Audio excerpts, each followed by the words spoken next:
Daniel Hayes had lived on the wide, open land of Arizona for many years. People in nearby towns sometimes called him the Quiet Rancher, because he rarely visited anyone unless he needed supplies. He preferred the calm of his own home, the fresh smell of the morning air, and the slow rhythm of life on a small ranch. Daniel was not a man who looked for trouble, and trouble usually stayed away from him. Most days felt the same: wake before sunrise, check the cattle, ride the long trail along the canyon, mend fences if the weather had damaged them, and return home before the sky turned orange. One early morning, the sun had just begun to brighten the horizon when Daniel saddled up his brown horse, Dusty. The air felt cool, and a thin layer of mist rested over the ground. He liked mornings like this because they made the world seem new again, even though he had seen the same hills and fields for so many years. Daniel rode slowly, letting Dusty find his own pace. He planned to travel the ridge path above the canyon to check if the cattle had wandered too far. Spring rains had been heavy, and the fences might have loosened. The trail was quiet, except for the soft clopping of Dusty's hooves. Birds called from the trees now and then, and the wind carried the faint scent of pine. Everything felt peaceful. But Daniel had learned that peaceful mornings sometimes hid problems. That thought made him look around more carefully than usual. He scanned the ground for tracks, broken fences, or anything that seemed out of place. As he continued along the trail, he noticed something odd far ahead, a dark shape hanging from a sturdy branch of a large tree near an abandoned campsite. At first, he thought it might be old supplies someone had left behind. Maybe a bundle of rope or cloth that had gotten tangled in the branches. The campsite nearby looked empty, and Daniel had not seen anyone around this part of the land for weeks. But something about the shape bothered him. It didn't sway like rope or cloth. It hung still, almost too still. He slowed Dusty down and stared at the tree. A strange feeling crept into his chest. Daniel was not a man who scared easily, but he trusted his instincts when something felt wrong. He urged Dusty forward. The closer he got, the clearer the shape became, and he realized it was not an object or supplies. It was a person. Daniel's heart tightened. He did not expect to find anyone out here, especially in that condition. Someone had been left suspended from the tree, and from a distance, they looked young and fragile. Daniel felt a rush of worry, but he forced himself to stay calm. He knew he needed to approach carefully. If the person was still alive, any sudden movement or mistake could make things worse. If they were not alive, then he needed to understand what had happened to prevent further danger. Dusty snorted quietly, sensing Daniel's tension. He gently patted the horse's neck, whispering for him to stay steady. Then he climbed down and walked toward the tree. Each step felt heavier than the last. When he reached the person, he realized it was a young Apache girl, barely in her early teens. Her clothes were worn and dusty, and her hair hung over her face. She looked like she had been through a long, difficult experience. Daniel feared she might not survive. But when he looked closely, he saw the faintest movement, her chest rising and falling with shallow breaths. He let out a slow breath he didn't realize he had been holding. She was alive, but only just. Daniel knew the relationship between settlers and Apache communities was complicated. Some misunderstanding, fear, and tension had grown over the years, and people sometimes made wrong assumptions. He understood that if he helped her, others might see it differently. Still, he could not leave her like this. His sense of right and wrong guided him more than any fear of judgment. Helping someone in need was the only choice his heart allowed. He looked around to make sure no one else was watching. The area was silent. The abandoned camp nearby looked untouched, as if whoever had been there left quickly. There were footprints and signs of a struggle, but Daniel tried not to jump to conclusions. He reminded himself not to think badly of anyone without knowing the truth. Daniel carefully and gently reached for the branch and loosened the ropes holding her weight. He moved slowly, making sure not to cause her more pain or discomfort. When he removed her from the rope, she collapsed into his arms, light as a feather. Daniel carried her toward Dusty, and laid her gently across the saddle, supporting her head and shoulders so she could breathe more comfortably. He knew his cabin was a long ride away, but it was the only safe place he could take her. He mounted Dusty and held the girl securely in front of him. "Hang on, little one," he whispered softly, hoping she could somehow hear him. "I'll get you home." The ride back felt longer than usual. Each step of Dusty's hooves seemed louder in the quiet land. Daniel kept glancing around, uneasy. Something about the abandoned camp and the forgotten tree troubled him deeply. He felt as if someone had been nearby earlier, someone who left quickly when they realized Daniel was approaching. Whether it was friend or foe, he couldn't know for sure, but he did know that the girl's condition was not accidental. As they rode, the sun climbed higher, warming the land. Daniel kept the girl shaded with his coat, making sure the sun didn't worsen her weakness. He spoke softly to her now and then, even though she didn't respond. "You're safe now. You're going to be all right," he said, not entirely certain but hoping she would feel comforted. When they reached his cabin, he carried her inside and laid her on his own bed. His small home was simple: a wooden table, 2 chairs, a stone fireplace, and shelves holding basic tools and supplies. It wasn't fancy, but it was warm and safe.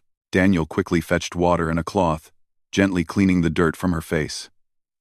He checked her breathing again. It was still weak, but steady.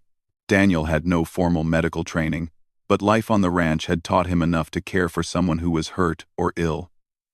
He carefully examined her for injuries, trying to be respectful and gentle. He found bruises and signs of exhaustion. Whatever had happened, she had been through a very difficult experience, but nothing looked life-ending if she received proper care and rest. He gave her small sips of water, helping her swallow slowly. Then he wrapped her in a warm blanket and placed a damp cloth on her forehead. The girl stirred faintly, but didn't open her eyes. Daniel stayed by her side for a long time, watching her breathing and listening to the quiet cabin. He felt responsible for her now, and he made a silent promise to protect her. Hours passed. The sun began its slow journey downward, painting the sky with shades of gold. Daniel stepped outside to check on the cattle quickly, but something stopped him as soon as he reached the porch. There were fresh footprints near the cabin door tracks that weren't his. His eyes narrowed. Someone had been nearby while he was inside caring for the girl. The footprints were light, careful, and seemed to circle the cabin before disappearing into the nearby brush.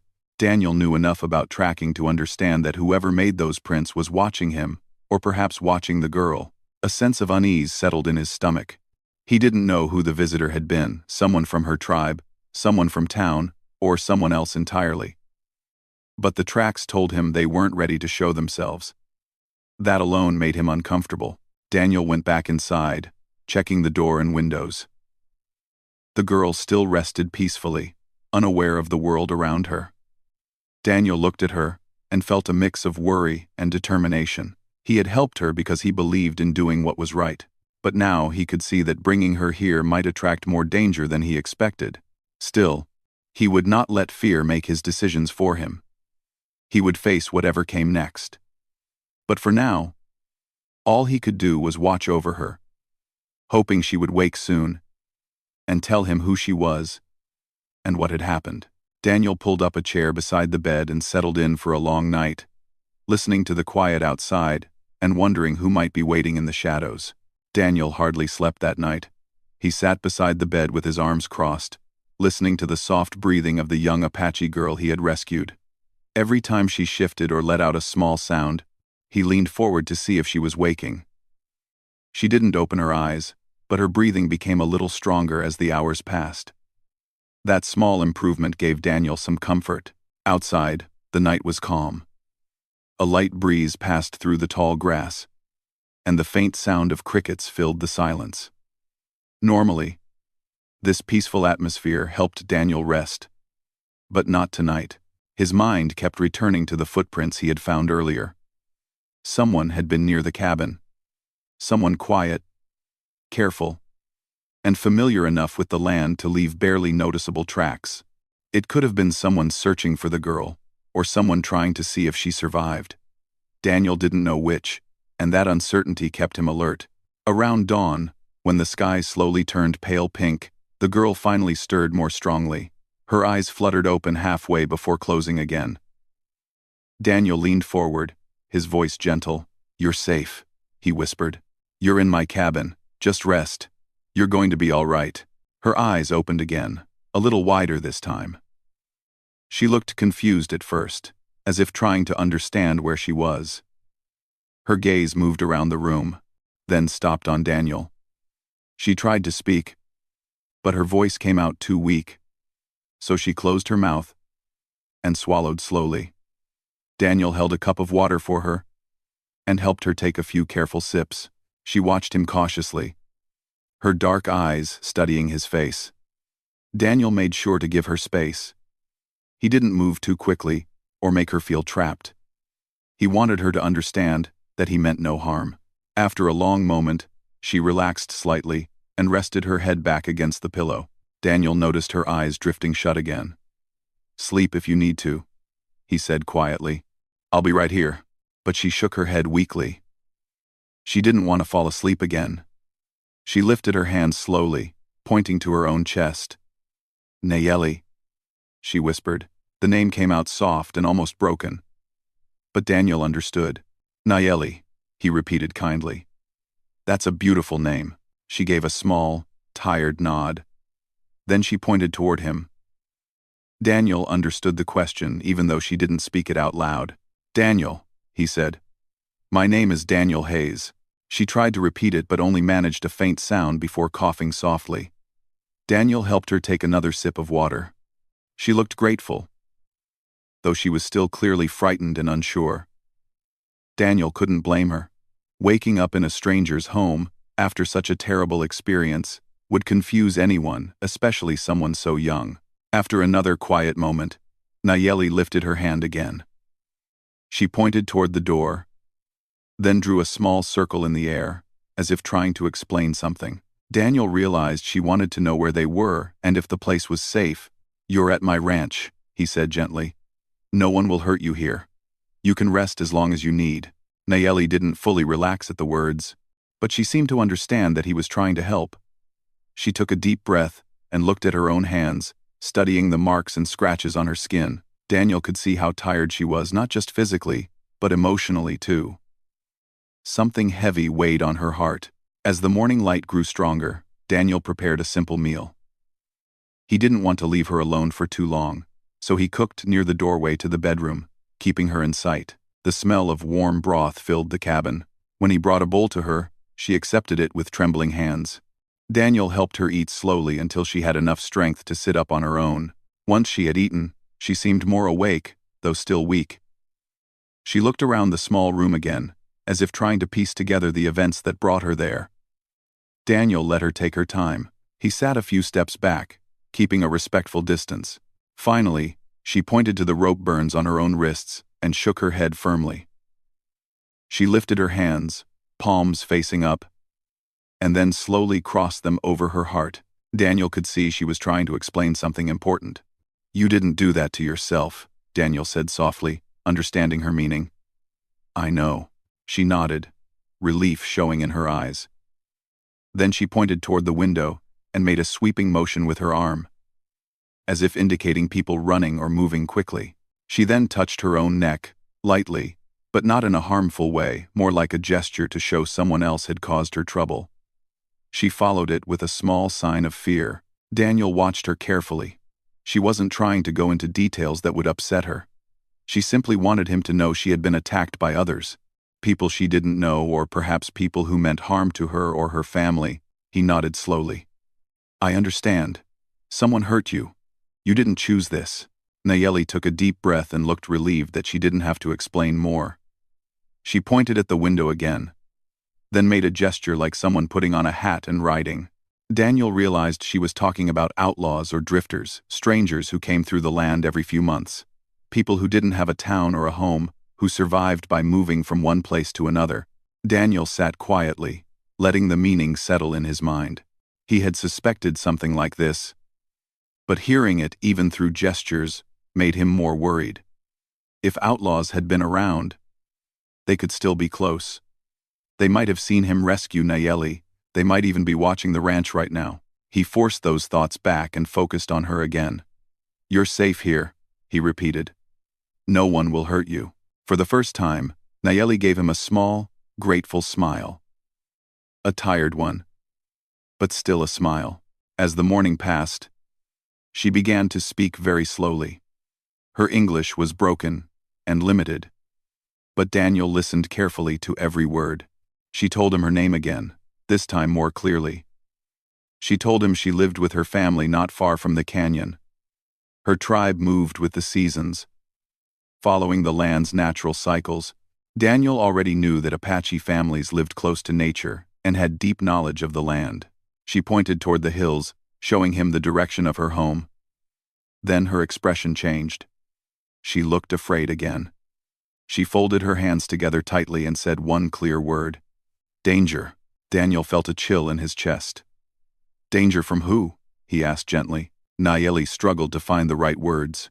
She pointed outside, made a sign like carrying something heavy, and then pointed at Daniel's cattle through the window. Daniel understood slowly those men had been stealing cattle from different ranches, including perhaps his own. And when people blamed her tribe for missing cattle, it created more misunderstanding and tension between communities. Daniel sighed softly. This situation was far more complicated than he had expected. Nayeli glanced toward the window again, her eyes suddenly alert, as if she sensed someone outside. Daniel stood and walked quietly to the door. He opened it softly, scanning the area. There was no one in sight, but he noticed something unsettling: fresh footprints near the side of the cabin. Not large ones, but not small either. New footprints. They hadn't been there the night before. Daniel's heartbeat quickened. Someone had been watching during the early morning as well. He closed the door slowly and returned to Nayeli. She looked at him, her eyes wide with worry. She could tell from his face that the danger was not over. "We have to be careful," Daniel said softly. "I don't know who's out there, but they're watching." "To there," Nayeli nodded. She pulled the blanket tighter around her shoulders and looked toward the hills again. Daniel knew what she wanted. She needed to return to her family. Only they would know how to handle this situation safely. But she was too weak to travel. Daniel rubbed his chin, thinking hard. He needed a plan, one that kept them both safe, until she regained strength. He needed to watch the land more carefully, to pay attention to every sound, every footprint, every change in the air. He looked at her and gave a small, reassuring nod. "Don't worry. We'll figure this out together. You're not alone anymore." Nayeli relaxed a little at his words. She leaned back on the pillow, her eyes finally calm enough to close. Daniel stayed beside her again, watching over her and listening to the long, quiet day outside. Neither of them knew it yet, but the trouble that had followed her was already closing in, and the calm rancher's simple life was about to become far more dangerous than he had ever imagined. Daniel woke before the sun. The sky was still dark outside his cabin windows, but he had learned to trust his instincts. Something about the quiet felt unusual, as if the land itself was holding its breath. He slowly stood from the chair beside Nayeli's bed and stretched his stiff back. She was still sleeping peacefully, her breathing stronger than the day before. Her face looked healthier, and some of the worry lines had softened. Daniel was grateful for that. He needed her to gain strength as quickly as possible. He stepped outside, closing the door quietly behind him. The morning air was cool and fresh, but Daniel's attention went straight to the ground. He crouched near the porch and examined the dirt. More footprints. He didn't need to be an expert tracker to recognize them. Whoever had been watching his place before had returned during the night. The prints led around the side of the cabin and toward the barn, then disappeared into the tall grass. Someone had been close. Very close. Daniel didn't panic, but he felt a heavy pressure settle in his chest. He had to act wisely. He could not leave the ranch, but staying unprepared would put them both at risk. He took a slow breath and walked to the barn to check on Dusty. The horse seemed uneasy, shifting his weight and lifting his head quickly when Daniel entered. That told Daniel enough. Dusty also sensed someone had been moving around the ranch. After feeding the horse and checking the tack, Daniel returned to the cabin. Nayeli was awake, sitting up with the blanket folded around her shoulders. She looked tired but better than before. When she saw Daniel's face, her expression tightened with concern. "You look worried," she said slowly. Her English was improving a little. Even if the words came with effort, Daniel didn't want to frighten her, but he also believed in honesty. "Someone was here again during the night," he said gently. "They didn't try to come inside, but they were watching the ranch." Nayeli's hands closed tightly around the blanket. Her eyes had that same alertness he had seen before. She could read danger faster than most people.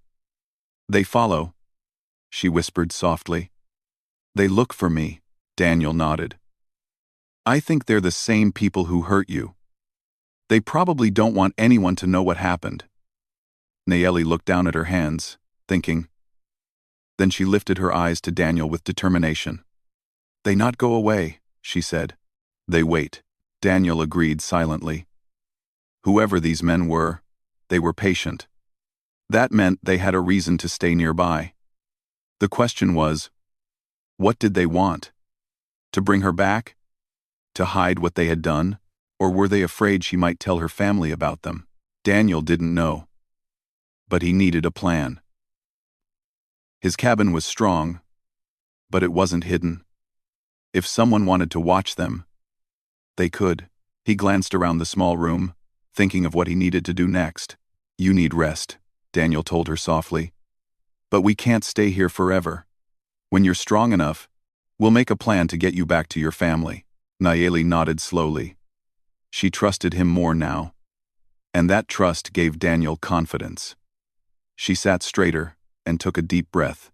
"I tell you something," she said carefully, pointing first to her chest, then drawing a wide circle in the air. "My people, they look for me." Daniel felt a small wave of relief. "Your family must be worried. They'll be searching the land." She nodded. "But they far now. They move. With season." She pointed toward the hills, showing that her family was likely traveling or setting up camp in another part of the land. Daniel paced the room, thinking quietly. "We need time. You need to get stronger before we try to go anywhere." Nayeli looked down, understanding. She had improved, but she was still too weak to ride a long distance or walk through rough terrain. Daniel had no choice but to protect her here for a little while longer. Throughout the morning, Daniel kept checking outside. He didn't see anyone or hear unusual sounds, but the feeling of being watched never fully left him. He tried to focus on his ranch work, feeding the cattle, checking the water troughs, and repairing a loose fence post, but his eyes kept drifting toward the tree line. Nayeli spent the day gaining strength. She ate a little more food and practiced a few steps inside the cabin. Daniel supported her carefully, making sure she didn't fall. She whispered thanks in her own language at one point, then tried to say it again in English. Daniel smiled softly. "You're safe here." Later that afternoon, Nayeli stood by the window, looking toward the far hills. Daniel noticed a thoughtful look on her face. "What are you thinking?" he asked softly. She pointed outside. "There is a way," she said. "A path. Not many know." Daniel walked over and listened carefully. Nayeli explained that there was a narrow trail hidden between two stone ridges near the canyon. Her people used it often. It was almost invisible unless you knew where to look. She believed they could use it to leave the ranch quietly, without being followed easily. Daniel rubbed his chin. "That might work," he said slowly. "But it's a long way from here." She nodded. "Yes, but safe." Daniel agreed that they would need to use that path. But not now, not until she was stronger. As the sun began to sink behind the hills, the air grew cooler. Daniel lit a lamp and set it on the table. The warm glow filled the cabin with soft light. Nayeli sat at the edge of the bed, watching him quietly. She seemed calmer than earlier, almost peaceful. But that peace didn't last long. Halfway through boiling water for evening tea, Daniel froze. He heard something outside, a faint crunch, like someone stepping on dry grass. He turned off the lamp and held his breath. Nayeli noticed immediately and joined him at the window. They both listened. Another soft sound. Another step. Daniel moved quietly to the door. He didn't open it, but he watched the shadows on the ground. Then he saw a figure moving slowly near the barn, too far away to see clearly, but close enough to confirm it wasn't an animal. Nayeli placed her hand on Daniel's arm. Her touch trembled slightly. "They hear," she whispered. Daniel nodded once. "They're watching us carefully. They're waiting for something." The two stood silently, letting the stillness settle around them. After several long minutes, the footsteps faded. Whoever was outside had moved away, blending into the night. Daniel finally took a deep breath. "We need to leave soon," he said quietly. "Not tonight, but soon." Nayeli agreed. "When sunrise tomorrow, we go?" Daniel shook his head gently. "You're still too weak. We need one more day. You must eat more and regain strength." She lowered her head in agreement. She understood he was trying to protect her. That night, neither of them slept much. Nayeli rested for short moments, but each sound outside made her eyes open again. Daniel stayed awake most of the night, sitting near the window and listening. He didn't see any more figures, but the memory of the one near the barn kept him alert. By morning, Daniel had made up his mind. "Tomorrow," he said as they ate a small breakfast. "We'll leave tomorrow at sunrise. You've grown stronger. One more day will make a difference." Nayeli smiled a little. "I can walk more today," she said proudly. And she did. She practiced walking around the cabin several times, each step more confident than the last. Daniel prepared supplies for their journey: water, dried food, blankets, and a small bag with basic items. He checked Dusty's saddle and adjusted the straps. He made sure everything was ready, but he didn't rush. He wanted to be completely prepared. In the late afternoon, Daniel decided to walk to the small hill behind the cabin to make sure the land was clear. Nayeli stayed inside, resting. From the hill, Daniel had a wide view of the valley below. The tall grass shifted gently in the breeze, and the sky glowed warm orange. But then he saw 3 distant figures moving near the canyon's entrance. They were too far away to identify, but their slow, purposeful movements told Daniel enough. They were searching, and they were moving in his direction. Daniel hurried back to the cabin. Nayeli looked up the moment he entered, sensing the urgency. "They're closer," he said calmly. "We leave at first light. No later." Nayeli nodded firmly. She wasn't afraid anymore, just determined. That evening, Daniel and Nayeli shared a simple meal. The atmosphere was tense, but not hopeless. They both understood the plan. They both trusted each other, and they both knew they needed to move quickly and quietly. The night grew deeper. Daniel sat near the door with his boots on, ready for anything. Nayeli slept lightly, her blanket pulled close. The ranch was quiet, but far in the distance, faint sounds drifted through the air, voices carried by the wind, too far to understand, but close enough to know the watchers were still out there.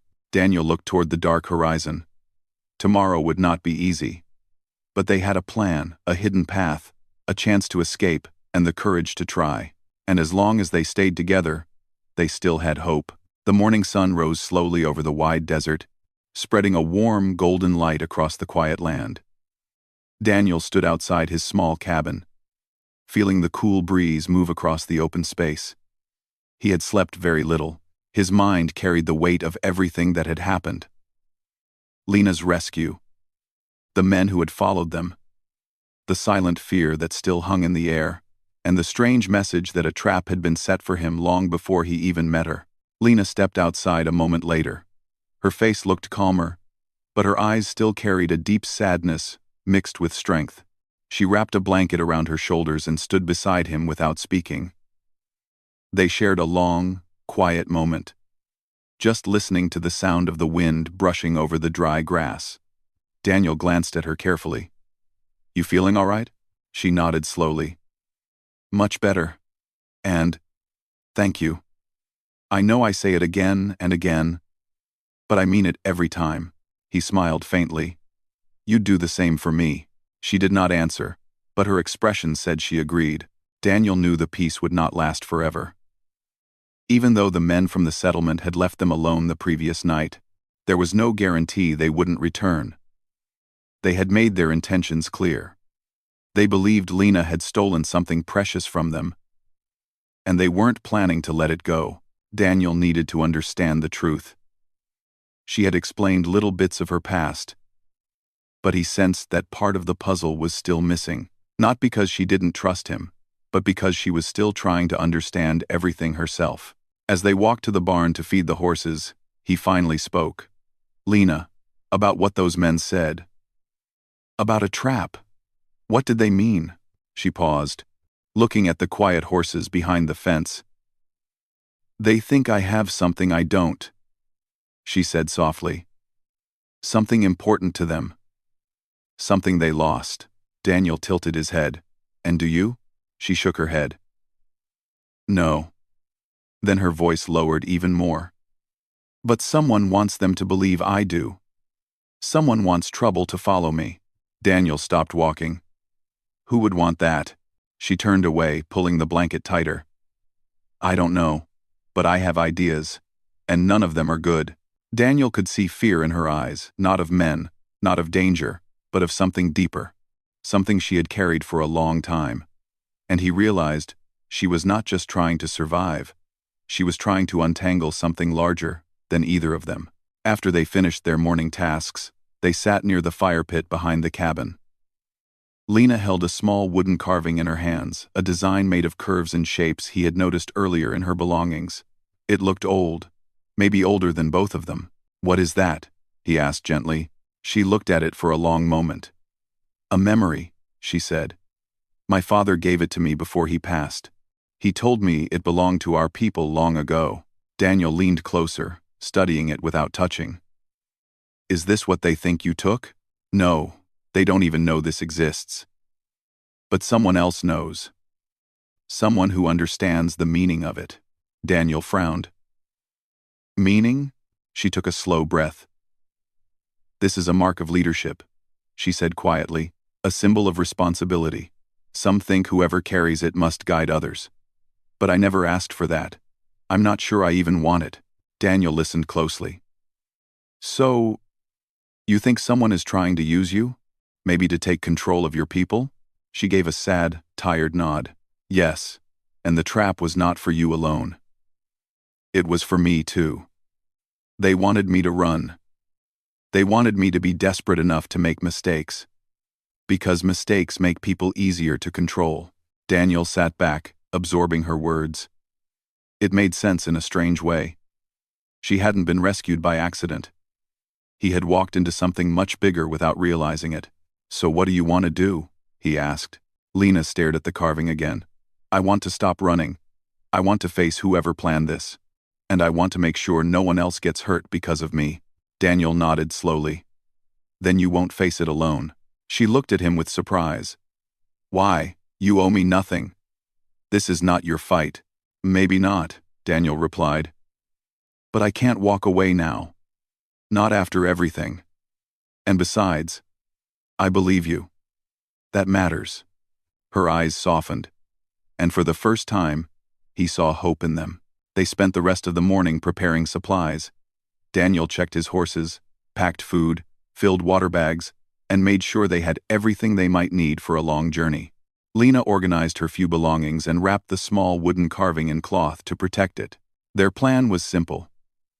Reach a place where Lena could find someone she trusted. Someone who could help her understand why she had been targeted. The nearest settlement that might have such people was 2 days away by horseback, but traveling meant danger. They both knew the men from the nearby settlement might still be watching. They might wait for the perfect moment to strike again. Just before noon, Daniel heard a soft knock on his cabin door. He exchanged a worried glance with Lena. When he opened it, he found an old man standing outside. His clothes were dusty, his hat worn, and his hands trembled slightly. But his eyes were sharp. Daniel narrowed his eyes slightly. "Can I help you, sir?" The old man nodded politely. "Name's Warren," he said softly. "I live a few miles out." Been hearing rumors. Figured I should come warn you. Daniel's shoulders tensed, but he kept his voice calm. What kind of rumors? The old man hesitated, then lowered his voice. Men in town are planning to make another move. They think the girl is hiding something valuable. They say they'll come tonight, when the sky gets dark. Daniel glanced back at Lena. She stood still, her eyes steady but worried. Why warn us? Daniel asked carefully. The old man sighed. I don't believe the talk. I've seen enough greed to know when someone's lying. And I know trouble when I see it. He gave a small shake of his head. You both should leave before sunset. It's not safe out here for either of you. Daniel thanked him, and the old man slowly walked away. Lena stood beside Daniel as they watched him disappear into the distance. We should go earlier than planned, she said quietly. We will, Daniel replied. We leave now. They saddled the horses and mounted quickly. Daniel carried supplies in 2 large saddlebags. Lena rode behind him on the same horse, holding tightly as they moved away from the ranch. As the cabin grew smaller behind them, Daniel felt a mix of relief and sadness. It had been his home for years, a place of peace, but now, it felt like a place he had to leave behind for the sake of something bigger. The journey ahead was long, but the open desert gave them enough space to stay hidden. They traveled through quiet paths, following hills and small valleys where the wind carried only gentle sounds. The afternoon sun warmed their backs as they rode. After a few hours, they stopped near a small stream. Daniel let the horse drink while Lena filled their water bags. She sat near the edge of the stream, dipping her hands into the cool water. I wish I could give you answers, she said softly, without looking up. I wish I knew the full truth. You will, Daniel replied, and I'll help you find it. She looked at him now, her eyes steady. You're a good man, Daniel, he shrugged lightly. Just trying to do what feels right. They rested for a short while, then continued onward. The sun slowly sank toward the horizon, painting the sky with soft shades of orange and pink. But as the day faded, Daniel sensed movement behind them. He turned slightly in the saddle and saw faint shapes far in the distance, too far to identify clearly, but close enough to make him uneasy. Someone's behind us, he said quietly. Not close yet, but they will catch up if we stop again. Lena straightened and looked over her shoulder. Then we keep moving. They traveled until the sky darkened and the stars appeared. The cool night air felt refreshing, but the uncertainty of what followed them added a weight to their journey. Finally, near midnight, they reached a small, sheltered area surrounded by tall rocks. Daniel decided they could rest for a short while without being easily spotted. He helped Lena down from the horse, and they both sat against a warm rock, catching their breath. Lena leaned her head back, looking at the stars. Do you think we'll reach the settlement in time? Daniel nodded. Yes, we're ahead of them for now. She looked at him with a soft expression. I trust you. He looked at her and smiled gently. We'll get through this. Both of us. They shared a quiet moment, the desert calm around them. Even though danger followed, they felt stronger together. Their journey was not only about escape now, it was about discovering the truth, facing the shadows that had been chasing her, and finding a place where she could live without fear. And somewhere deep inside, Daniel knew this journey would change both their lives forever.